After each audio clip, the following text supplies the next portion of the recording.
안녕하세요. 이대진입니다. 오늘은 상가 중개할 때 반드시 체크를 꼭 해야 되는 하수도 원인자 부담금에 대해서 좀 알아볼게요.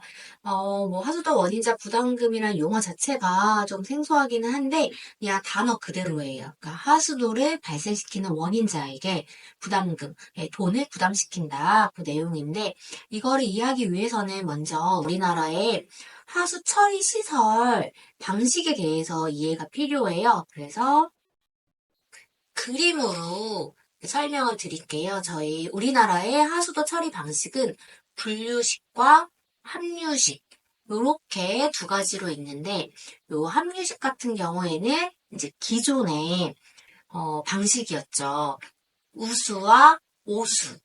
오수는 이제 분뇨를 말씀드리는 거고 우수는 하늘에서 내리는 빗물, 요거를 합쳐가지고 내보내는 시스템이다 보니까 어떻게 정화 처리 시설이 필요하겠죠. 그래서 합류식이 있고, 분류식은 이제 관이 두 개로 나뉘는 거예요. 관이 두 개로 나눠서 빗물관과 오수관이 별도로 나눠지기 때문에 빗물관은 바로 하천으로 방류가 돼서 별도의 정화 시설이 필요가 없는 거죠. 그래서 간단하게 이제 합류식 밑에 합류식 먼저 보시게 되시면은 오수와 우수를 합쳐서 처리하는 방법 따라서 분유를 처리할 정화조나 오수 처리 시설이 별도로 필요하고 이거는 이제 과거의 처리 방식이고 따라서 하수도 원인자 부담금과 그 다음에 정화조 용량까지도 둘 다 체크를 해야 돼요.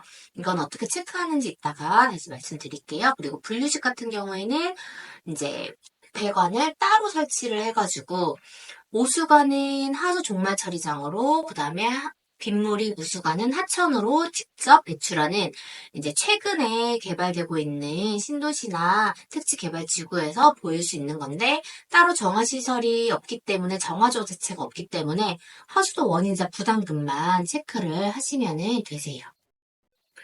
그래서 이게 분류식인지 합류식인지 어떻게 알 수 있냐라고 물으신다면은 이제 건축물 대장을 열람을 하시게 되시면 거기에 이제 방식이 나와요. 하수 처리 방식에 미생물 접촉 방식, 뭐 부패 탱크, 그다음에 오수 처리 시설 이렇게 나와 있으면 이제 과거의 방식인 합류식 처리 방식으로 보시면 되시고 그다음에 하수 종말 처리장으로 아예 연결 글로 아예 보내는 거는 분류식인 거죠. 그래서 분류식 같은 경우에는 이제 하수도 원인자 부담금만 보시면 되시는데, 합류식으로 보시게 되시면 이제 정화조 용량도 꼭 체크를 해야 되고, 이제 기본적인 개념으로 보시게 되시면, 먼저 하수도 원인자 부담금 자체가 건물의 신축 또는 증축, 그리고 용도 변경으로 인해서 오수를 하루에 10톤 이상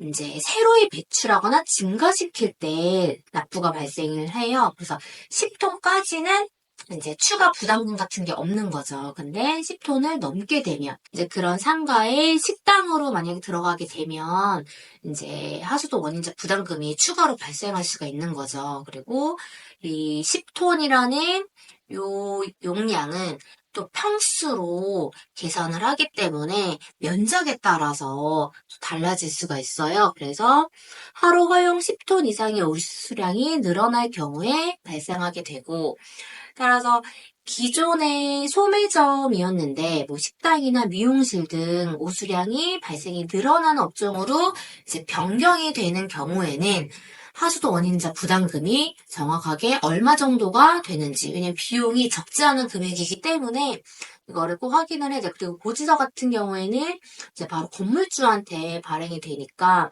임대인이 낼 건지 임차인이 부담을 할 건지에 대해서 이제 협의가 필요한데 보통은 영업에 필요한 부분이라서 이제 임차인 분들이 부담을 하는 쪽으로 협의가 되는 편이고, 근데 이제 정확하게 얼마가 부담이 되냐, 이거에 대해서는 저희가 계산을 해드리기보다는 이거는 이제 지자체별로 단가가 조금씩 달라요. 그래서 꼭 해당 관공서에다가 꼭 물어보고 번지수랑 이제 어떤 업종으로 할 건지 면적은 어떻게 되는지에 대해서 꼭 미리 확인을 해서 대략 얼마 정도가 나오는지를 들어야 돼요. 근데 이것도 공무원분들도 계산하다가 실수를 할 수가 있으니까 꼭 재확인도 필요하다고 보시면 되세요. 그래서 저도 이거 사이트에서 찾아온 건데 이제 1일 오수랑 발생량이 이제 용도에 따라서 조금씩 다른 거예요.